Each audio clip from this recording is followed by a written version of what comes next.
Hi friends, welcome to Deepa's tea time. இப்போ மாங்காய் season ஆரம்பிச்சிடுச்சுங்க. இப்போ நம்ம ஊறுகாய் செஞ்சு வச்சுக்கிட்டோன்னா ரொம்ப நாளைக்கு நல்லாயிருக்கும்.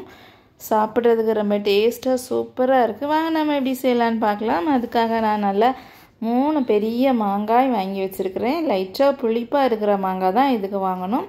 வாங்கி இந்த மாதிரி நல்லா கழுவிட்டு நல்லா தொடச்சிட்டு கட் பண்ணி வச்சுருக்கிறேன். இதுக்கு தேவையான அளவுக்கு நம்ம உப்பு சேர்த்துடலாம்.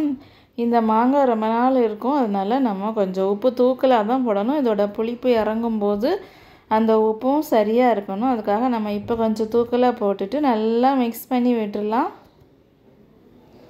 இப்போ மாங்காய் சீசன் சூப்பராக ஆரம்பிச்சிருச்சு. ரொம்பவுமே விலையும் குறைவாக இருக்குது. இப்போ நம்ம ஒரு தாளிப்பு கரண்டியில் கொஞ்சமாக நம்ம 1 ஸ்பூன் கடுகு நல்லா வறுத்து எடுத்துடலாம். வறுத்துட்டு நம்ம பொடிச்சு வச்சிடணும். கடுகு நல்லா வறுபட்டுடுச்சு. இப்போ நம்ம ஒரு பாத்திரம் வச்சிடலாம். அதில் நல்லெண்ணெய் சேர்த்துடலாம். ஒரு 50 கிராமுக்கு மேலேயே நம்ம ஒரு 75 கிராம் நல்லெண்ணெய் சேர்த்துடலாம். சேர்த்துட்டு கடுகு, கொஞ்சமாக கருவேப்பிலை போட்டுடலாம். கடுகு நல்லா வெடிச்சிடுச்சு. இப்போ நம்ம மிளகாய் வத்தல் ஒரு 2 மிளகாயை கிள்ளி போட்டுடலாம். ஒரு கை நிறைய நம்ம பூண்டையும் நல்லா தோல் எடுத்து 2ஆக கட் பண்ணி சேர்த்துடலாம். நம்ம ஏற்கனவே வறுத்து வச்ச கடுகையும் பொடிச்சு போட்டுடலாம். அடுத்தது ஒரு 1/2 ஸ்பூன் மஞ்சள் தூள் சேர்த்துடலாம். அதுக்கப்புறம் வெந்தயமும் ஜீரகமும் நல்லா பொடிச்சு அதையும் சேர்த்துடலாம். 1/2 ஸ்பூன் வெந்தயம், 1/2 ஸ்பூன் ஜீரகம் தான். அதுக்கப்புறம் பெருங்காயத்தூள் சேர்த்துடலாம். பெருங்காயத்தூள் ஒரு ஸ்பூன் சேர்த்துருவோம். ஸ்டவ்வை நம்ம ஆஃப் பண்ணிடலாம், இல்லைன்னா அது கரிஞ்சு போயிடும். இப்போ நம்ம தேவையான அளவுக்கு மிளகாய்த்தூள் சேர்த்துடலாம். இந்த ஊறுகாய்க்கு மிளகாய்த்தூள் தூக்கலாக போட்டால் தான் டேஸ்ட்டு சூப்பராக இருக்கும்.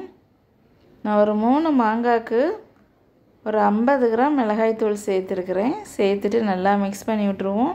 ஸ்டவ் நம்ம ஆல்ரெடி ஆஃப் பண்ணிட்டோம், இல்லைன்னா அந்த கலர் டேன் ஆகிடும். அதுக்காக தான். இப்போ ஆல்ரெடி நம்ம கட் பண்ணி வச்ச மாங்காயில் இதை சூடாக அப்படியே சேர்த்து நல்லா கிளறி விட்டுடலாம்.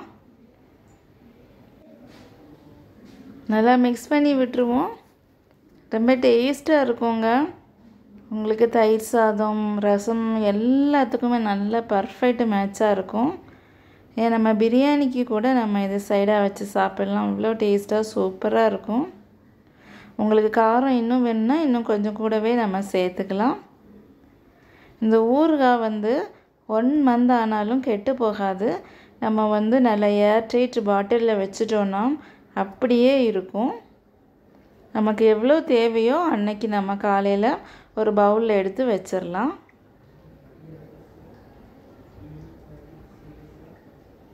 பாருங்கள், நம்ம மிக்ஸ் பண்ணிட்டோம். இப்போ நம்ம 1 ஸ்பூன் நம்ம வினிகர் சேர்த்துட்டோன்னா இது 1 மாதம் ஆனாலுமே கெட்டு போகாது. ரொம்ப டேஸ்ட்டாக இருக்கும். நல்லா நம்ம மிக்ஸ் பண்ணி வச்சிடலாம். அவ்வளோதான், நம்மளுடைய மாங்காய் ஊறுகாய் சூப்பராக ரெடி ஆகிடுச்சு. இது ஒரு 2 டேஸ் கழித்து நம்ம சாப்பிட்டோன்னா அவ்வளோ சூப்பராக உப்பு, உரப்பு, புளிப்பு டேஸ்ட்டோட ரொம்ப சூப்பராக இருக்குங்க. கண்டிப்பாக நீங்களும் ட்ரை பண்ணி பாருங்கள். இப்போ ரொம்ப விலையும் கம்மியாக தான் இருக்குது. இந்த மாதிரி ஒரு ஏர்டைட் பாட்டிலில் நம்ம வச்சுட்டோன்னா ஒரு 2 டேஸ் கழித்து எடுத்தோன்னா அவ்வளோ டேஸ்ட்டாக ஊறி போய் சூப்பராக இருக்கும். நம்ம எவ்வளோ தேவையோ அவ்வளோத்துக்கு எடுத்து வெளியில் வச்சுட்டு மிச்சத்தை நம்ம ஃப்ரிட்ஜில் வச்சிடலாம். 1 மாதம் ஆனாலும் கெட்டு போகாது. Okay friends, thank you. மீண்டும் அடுத்த வீடியோவில் சந்திக்கலாம். லைக் பண்ணுங்கள், ஷேர் பண்ணுங்கள்.